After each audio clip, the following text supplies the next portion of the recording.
Hello, everybody, and welcome to Crusader Kings 3.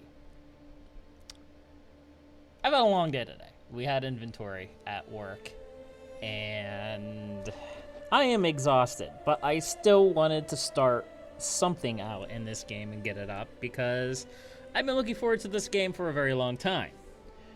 Crusader Kings 3 was, of course, made by Paradox Development Studios and published by Paradox Interactive, and it is the recent addition to a long line of grand strategy games that company has made. And of course, I've played Crusader Kings 2 for the channel, so it's only logical that I play Crusader Kings 2 or 3, not 2. I've already played 2. I play 2 again sometime, but that's beyond the point.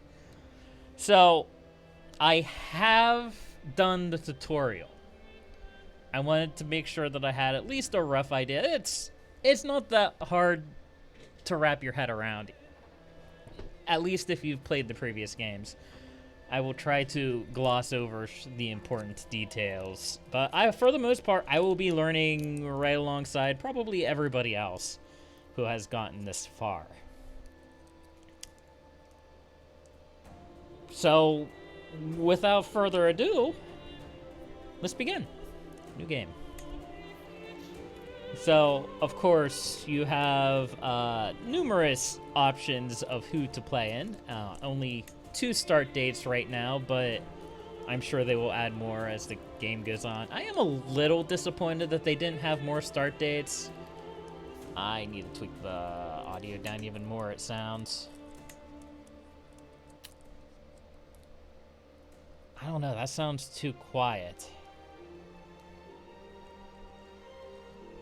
Well, maybe not. Alright, anyway, like I was saying, I expect that they will absolutely add more starts as this game progresses, but I am a little bit disappointed that there's only 2. Really? I get why, but still. So, I'll be completely honest. I've thought a lot about who I wanted to start as in 1066, and I've waffled around a little bit. By the way, the map is absolutely gorgeous. Big fan. Big fan. So obviously we're starting in 1066. This is more of a nostalgia thing than a clever plan on my part. The original Crusader Kings started in 1066 as well. So what I want to do is pretty much reinvent my first playthrough. My very first playthrough. When I started Crusader Kings 2, the first nation that I played as was right here. Petty King Conan Mab Alan of Brittany, of the Rennes family. And some of you may be familiar with this gentleman because he was also one of the ruler challenges. So, in Crusader Kings 2. So going back to that during the Monarch Journey stuff, that was a lot of fun. But I want to see... I don't want to recreate my first playthrough. I mean, I basically am. I want to see how this compares as a first playthrough to my first playthrough of Crusader Kings. Back before I knew all the smart things to do, you know, to power game the system and yada yada yada, things and stuff and awesome sauce, what have you. So, let's take a quick look at the map. Of course, there is a little bit more to the map. We're sneaking a little bit farther east now compared to even the Crusader Kings 2 map. I believe the Crusader Kings 2 map stopped at Pala and this region in here and this region in here and this region up here. Farther south, it mostly had just a few counties in North Central Africa. It didn't really have all of these small nations down in the Gold Coast. This is Gold Coast, right? I think so. And I smell China, but whatever. I know China being added is still a contentious issue in the Crusader Kings fan base. I am a big proponent of China personally. I think that they can do China right, even in Crusader Kings too. But whatever. That's a bit of a tangent. So let us begin. Of course, I always play on Iron Man. There's no reason not to. But let's take a look at the different game options here. Difficulty is normal, absolutely. I am a big fan of that. Multiplayer doesn't matter. Gender equality is default. I am okay with that as well. My schedule is just posted on work, but whatever, I don't care. Exclave independence. Exclaves of independent AI rulers at peace will be removed on succession unless connected via a naval path or the de jure territory. I agree with that, but I want everyone. Unless connected to the capital area. Yes. Hold on, I need to see the difference. Limited is exclaves of independent rulers at peace will be removed on succession unless connected to the capital area by one county via a naval path or part of the de jure territory. Significant is unless connected via a naval path or de jure territory.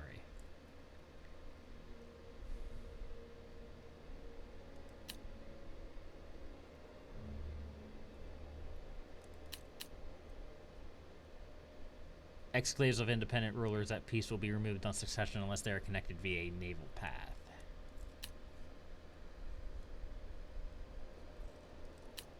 I think significant is what I want. I'm not sure how you can connect to a capital area by a county and it still be considered an exclave.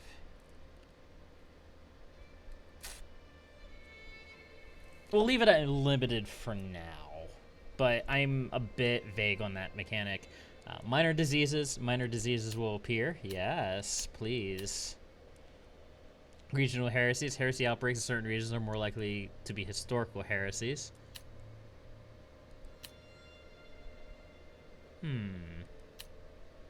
I guess we can leave that on default. Mongol invasion is fine. Casus Belli cost. Casus Belli cost resources to occur such as prestige or piety. I'm okay with that. Conversion speed is unchanged. That's fine. Faith speed is unchanged. Diplomatic range. Awesome. Game end date. No end date doesn't do anything for me, though, because I like to play Iron Man. De jure requirements. Titles with de jure land will eventually be destroyed if a character holds no de jure land with that title within their realm. Player's primary title will never be destroyed. I want that on. Yes. If you're not holding land... There are times when holding land is important, or when you can hold land but not the title of the land, or vice versa, I guess. But it doesn't happen often. But definitely, I think I want that on. Custom kingdoms is fine. Generate landed, no. I want whoever we have to be who we have. Same-sex relations, default, that's fine. Sexuality distribution is also fine.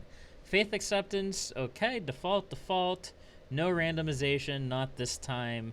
Character nudity, characters can appear naked in certain events or situations.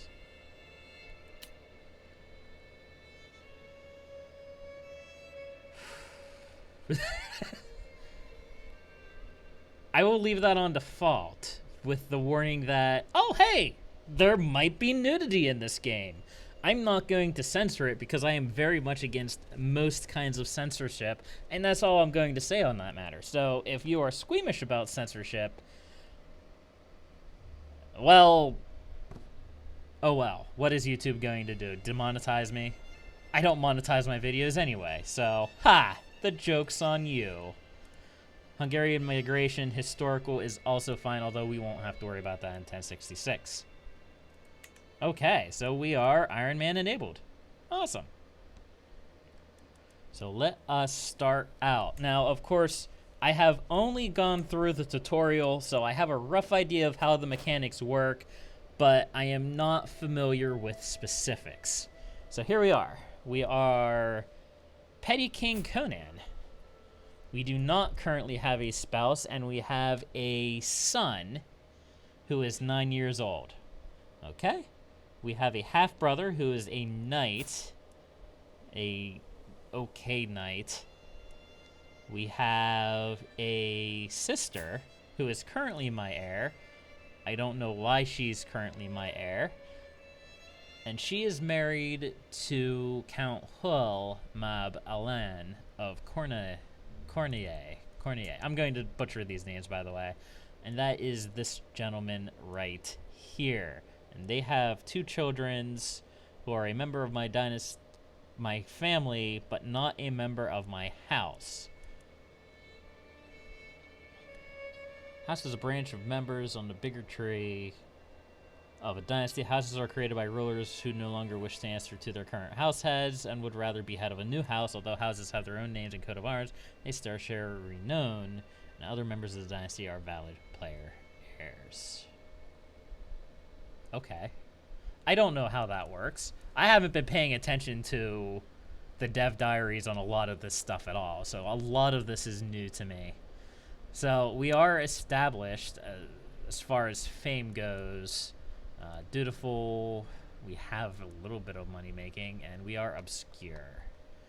So first things first, I want more land. So we have 2 provinces. We have the barony of Gwynedd, and we also have Nenoed down here, or Nantes, and the county of Venice here. If my sister is married to him, there's not too much we can do. Who do we have in here? Oh, do I hold that county too? Oh, okay. So I hold Rennes and Venice, and we don't hold Nantes. Nantes is held by Hull. Oh, I see. So Hull is our most powerful vassal by far. He holds roughly the same amount of land as I do. Excuse me, I have the hiccups now, apparently. Interesting. So who do we have here? Our uncle. Well, our uncle is not a part of our house. Our cousin is an illegitimate bastard of the family. So how are you related to me? You're my brother, but you're a different house, but not part of the same dynasty? That's correct. Because probably start of game weirdness, honestly. And you have many children. You have many, many children. My best bet for you is to fabricate a claim on your land and take it. And Count Morven Mab Haman. Ah, yes. You have a son and nothing else.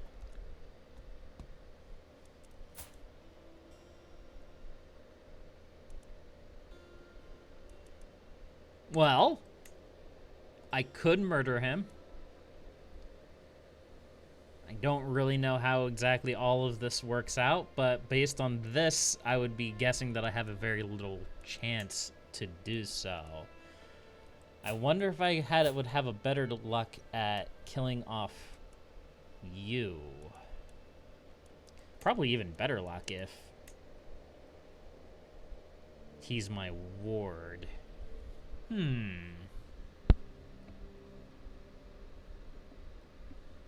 Okay. We will do it that way then. Become his ward, we'll see what the possible chance of killing him was. My primary heir is not of my dynasty, and I don't know why. I'll have to figure that out.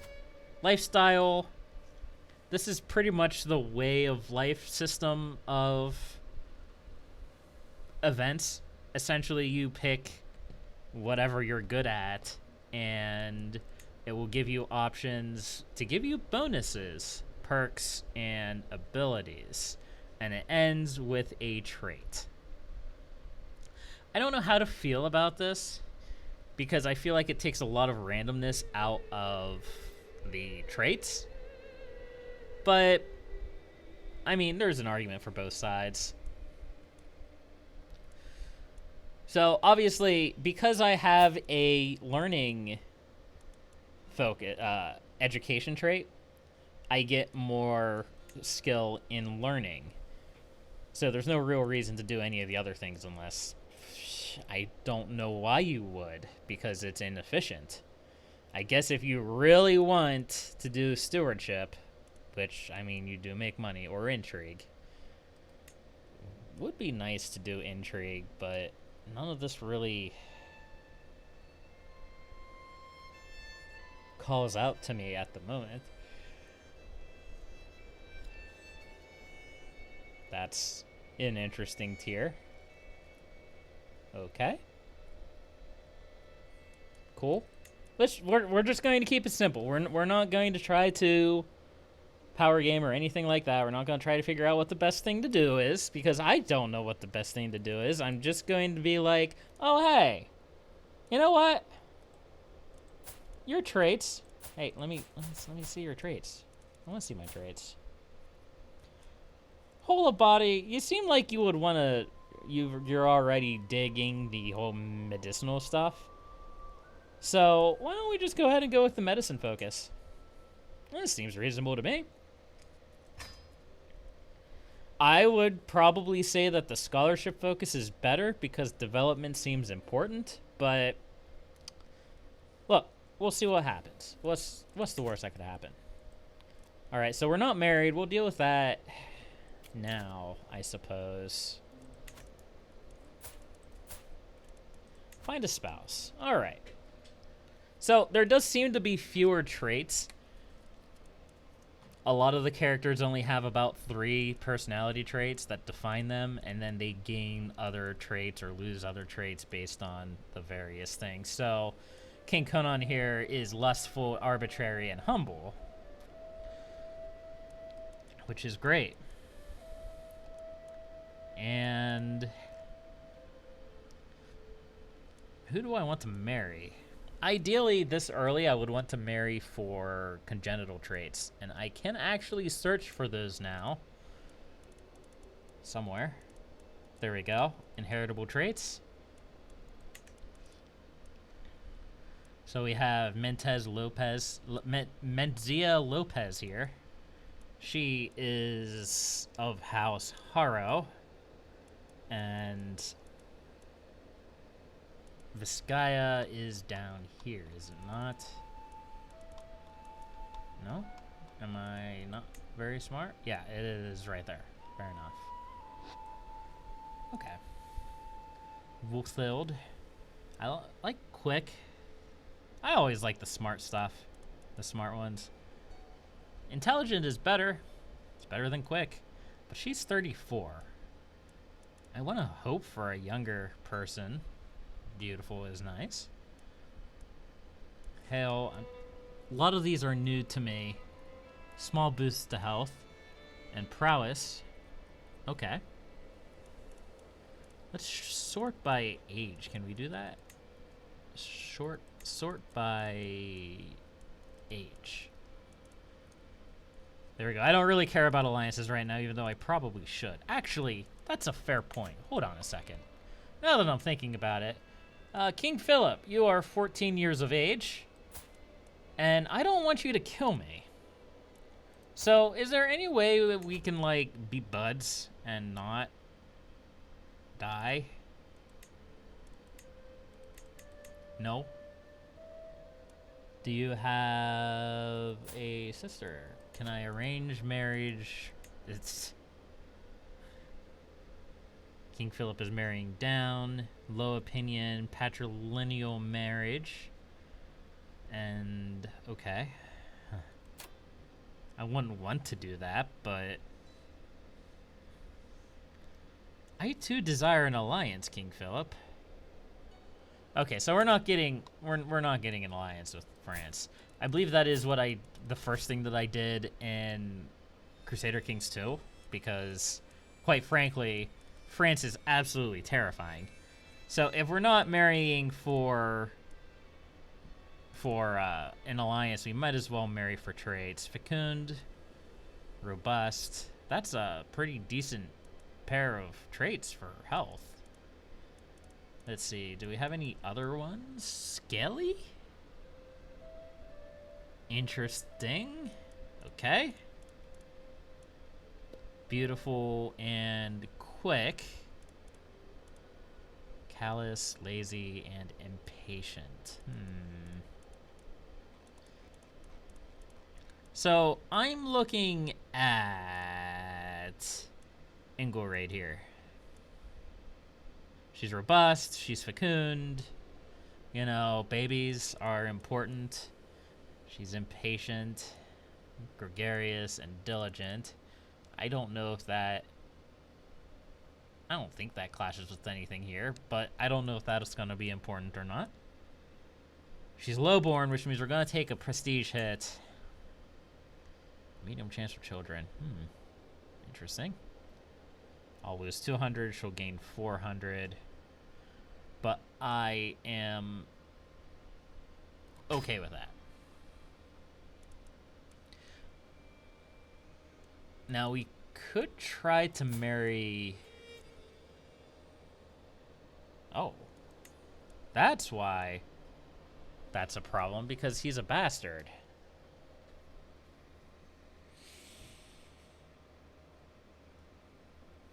Well, before I get married, I'm going to want to make him legitimate.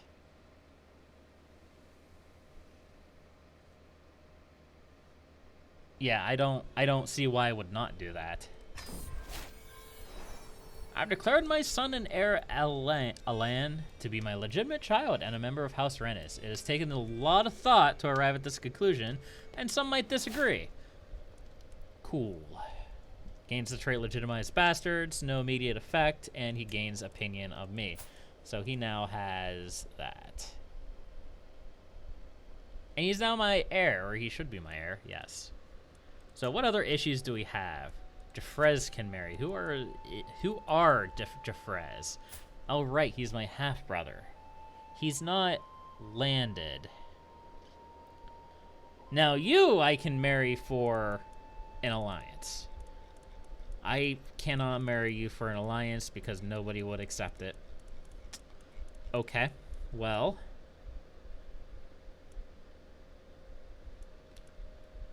I guess I could really be friends with Vizcaya. Let's see, he's zealous, compassionate, gluttonous. She is diligent, compassionate, and calm. Stress loss 10%. Ooh, fancy.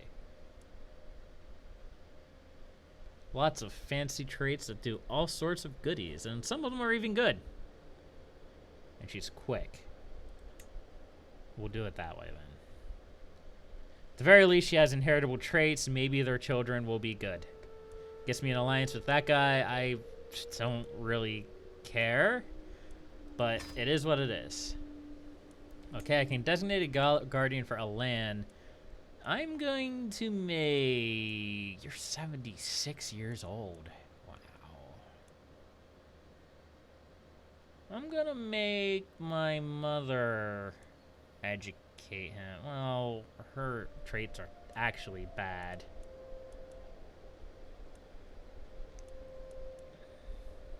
He's probably the best one we have, I guess.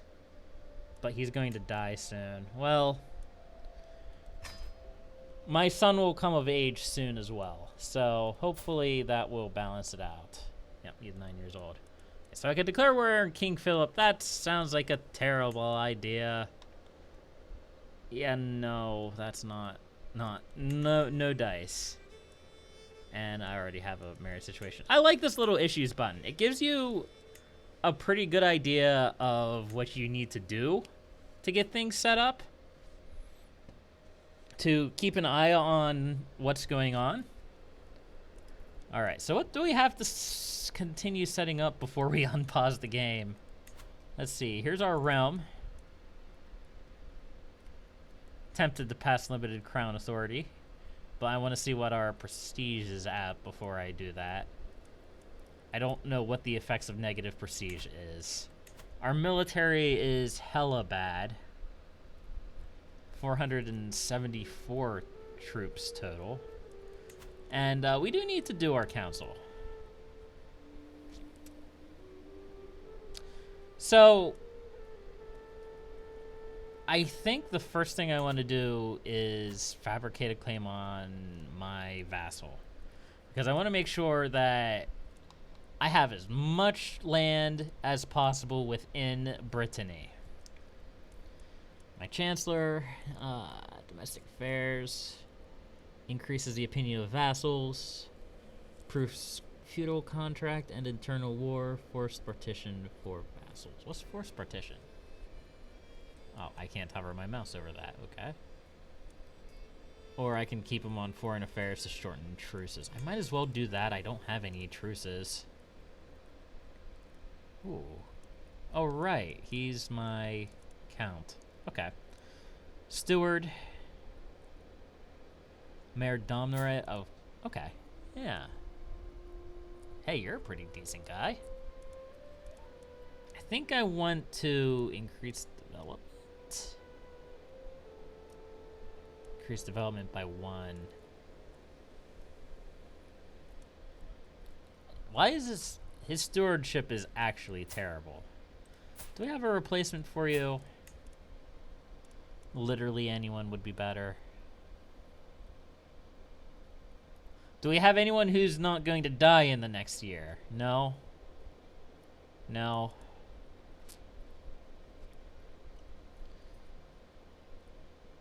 We'll put Coutwell on the council. And we'll have him improve our capital development. Development is effectively your economic power. It influences how much money and taxes and supply limit the province has. And it's pretty nice. Development is good. You want development, effectively. Right, our marshal can... Ooh. You are also bad. Why are all of my counselors bad? Make Joffrey our night boy. I don't care about the mayor. There we go, Joffrey. Hey, he actually has decent skills. Awesome. And Spymasters Count Morven. I'm not going to mess with that. I'm just going to leave him as it is. Probably do not want to anger my Spymaster, or what could potentially be my Spymaster. Our courts, I don't think there's anything here I really have to worry about. Oh, he's actually pretty decent. How much will it cost me to recruit him? 20? So these folks up here are people who are just passing through. They are travelers or generally unlanded people, and you can pay them to join your court if they're worth it. And Breslonicon here is really, really good. He's a bit stubborn, a bit arbitrary. He's humble, though, and he's a skilled tactician and an experienced fighter. I will recruit him. And he is now a member of my court. And I want to make him a knight. Can I make him a knight? How do I make him a knight? Is it up here? Knigets? There we go.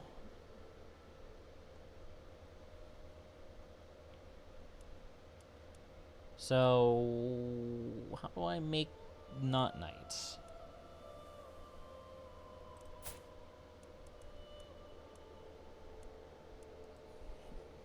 I do not know the answer to this.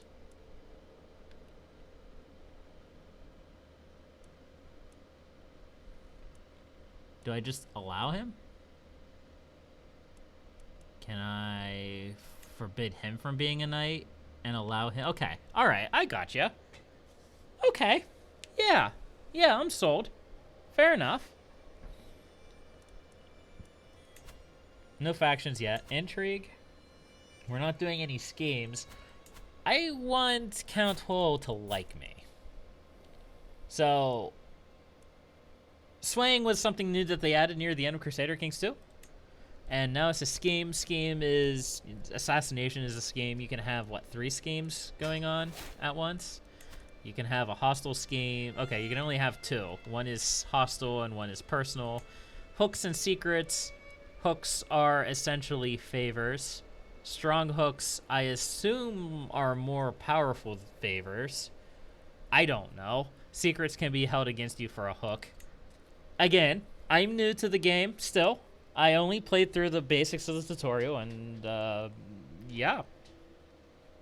It is what it is.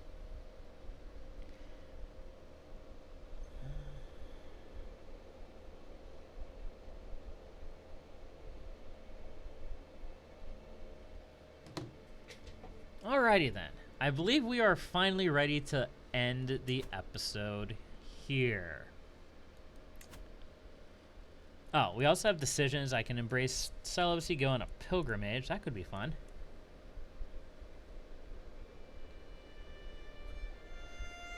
We just started the game. Let's go on a pilgrimage. Yeah. Holy sites are places in our world that are closest to God. To see them for myself is to prove my dedication as a Catholic. You choose a destination among your faith's holy site. The further you travel, the more piety you will gain. Longer journeys are more expensive. I do not have a lot of money right now. Prepare for the journey. Let's go to somewhere cheaper, please. Santiago. Somewhere else? No, those are the only options I have. Oh, wait, I saw Canterbury there, didn't I? That's pretty close.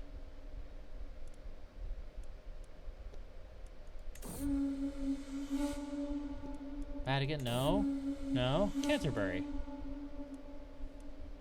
That's pretty close though, isn't it?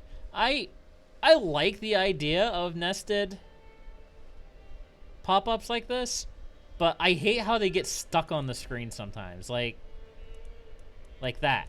Like, if I'm trying to look at something else, well, I guess it's not that bad. I don't know. It'll grow on me, I'm sure. All right, this is not the time for a pilgrimage. I tried. But that'll be the end of this episode. And my favorite part, if we go to the main menu, you should now see both our ruler and his son. And I believe when he gets a wife, that will also be there. And I think I'm going to try to factor that into the thumbnail. I don't know how well it'll work, but we shall see. But until next time, happy gaming.